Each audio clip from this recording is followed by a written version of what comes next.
नमस्कार दोस्तों, धनतेरस की शुभकामनाएं आप सभी को। आज से हम दिवाली के 5 दिन सेलिब्रेट कर रहे हैं, तो ये पांचों दिन तो आपके लिए मंगलमय हो ही, बट आने वाला एक साल भी इतना ज़बरदस्त हो कि आप दिवाली से दिवाली का सफ़र और पैसा कमा के अच्छे से तय कर पाएँ। दोस्तों, इस वीडियो के अंदर में मैं आपको 5 सेक्टर्स देना चाहता हूँ। ये 5 सेक्टर्स के जो थीम है, मुझे लगता है कहीं ना कहीं ये थीम इंटैक्ट है और आने वाले एक साल में भी ये थीम में अगर आप इन्वेस्ट करते हैं तो आपको बेनिफिट मिलेगा। तो चलें ये पांचों सेक्टर के बारे में बात करें। पहला सेक्टर वो है डेटा सेक्टर। डेटा सेक्टर आपने कभी पहले सुना नहीं होगा। डेटा सेक्टर होता क्या है? डेटा सेक्टर का मतलब हो गया कि वो कंपनीज जिनके पास में डेटाबेस बहुत है। डेटाबेस कैसा हो सकता है? कभी सपोज कोई सप्लायर का डेटाबेस हो सकता है, जैसे इंडिया मार्ट है जिनके पास में इतना डेटाबेस है सप्लायर्स का, या जस्ट डायल है, इनको कितना बेनिफिट मिल सकता है। या कस्टमर का डेटाबेस हो सकता है, जैसे रिलायंस है क्लासिक एग्जांपल, या जोमेटो है, या और भी जो न्यू जनरेशन कंपनीज लिस्टेड होंगी, उनके पास में इतना डेटा है कि वो डेटा से पैसा कमाने का स्किल वो सीख जाएंगे और वो आपसे पैसा भी कमाएंगे। तो एज अ शेयर होल्डर हम अगर डेटा कंपनी को भी ओन करेंगे तो हमको डेफिनेटली बेनिफिट मिलेगा।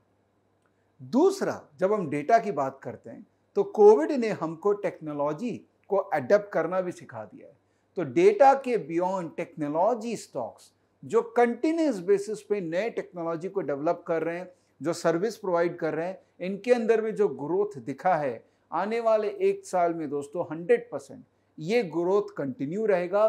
तो टेक्नोलॉजी कंपनीज को भी देखिएगा, और अगर उसमें लिस्ट आपको देखना है तो स्टॉकेज के अंदर में सेक्टर में जाएंगे तो वो कंपनीज की लिस्ट आपको मिल जाएंगी जो इंफॉर्मेशन टेक्नोलॉजी सेक्टर को बिलोंग करती है।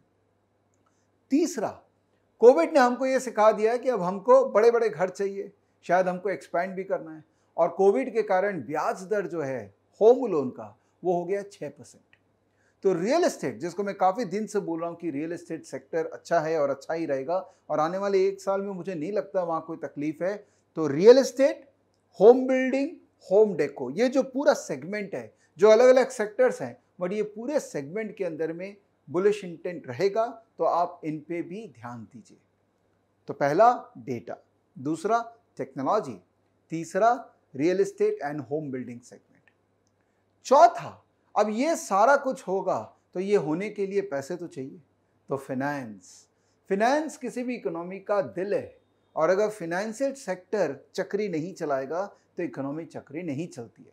तो फिनेंस में एनबीएफसी और प्राइवेट बैंक्स, आई थिंक ये जो कॉम्बिनेशन है ये ज़बरदस्त कॉम्बिनेशन है। इस पर हमेशा ध्यान रखिए।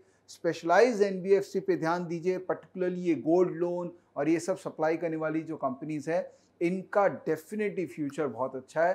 तो कभी भी आपको पोर्टफोलियो कंस्ट्रक्ट में जाना है तो इनको आपके पोर्टफोलियो का पार्ट आपको बनाना ही पड़ेगा। और पांचवा, जो एक्चुअल में है नेगेटिव सेक्टर बट बहुत इंपॉर्टेंट है इन्वेस्टमेंट के लिए, वो है वाइस सेक्टर्स। वाइस सेक्टर मतलब अल्कोहल, सिगरेट। बट जब भी लोग खुश होते हैं ये सब लेते हैं, और जब भी लोग दुखी होते हैं तो भी लेते हैं। तो आने वाला एक साल में इकोनॉमी में इमोशंस की ऊपर नीचे होने वाली है, तो कहीं ना कहीं ये वाइस सेक्टर्स को उसका बेनिफिट मिलेगा ही। तो दोस्तों, ये 5 सेक्टर है मैंने आपको बताया। पहला डेटा, फिर टेक्नोलॉजी, फिर real estate and home building segment, फिर finance and finally vice sector. ये पांचों सेक्टर को आप दिमाग में रखिए, इनके स्टॉक्स आइडेंटिफाई कीजिए। स्टॉकेज में दिया हुआ फ्रेमवर्क सेक्टर में जाके आप सर्च कर सकते हैं, और आप इनके स्टॉक्स के अंदर में रेगुलर इन्वेस्टमेंट करके अपना पोर्टफोलियो बनाइए। और एक्टिव ट्रेडिंग करना है तो इनमें आप एक्टिव ट्रेडिंग भी कर सकते हैं, बिकॉज ये सेक्टर्स के स्टॉक्स वॉलेटाइल भी रहेंगे। जैसे जैसे कंपनीज महंगी होती जाएंगी वैसे वैसे मैं उसमें से आउट होता जाऊंगा, क्योंकि आने वाला एक साल का थीम है कंजम्पशन, डेटा एंड टेक्नोलॉजी। अगर आप इसको फोकस करें तो आने वाला एक साल दिवाली टू दिवाली का आपका जर्नी बहुत सुखद रहेगा। धन्यवाद दोस्तों वीडियो देखने के लिए और मेरे को सपोर्ट करने के लिए। हर दिवाली आप इसी तरीके से अपना लाइफ को एंजॉय कीजिए और नेक्स्ट दिवाली की तैयारी कीजिए, और बस खुशियाँ बांटते रहिए। Bye bye, take care.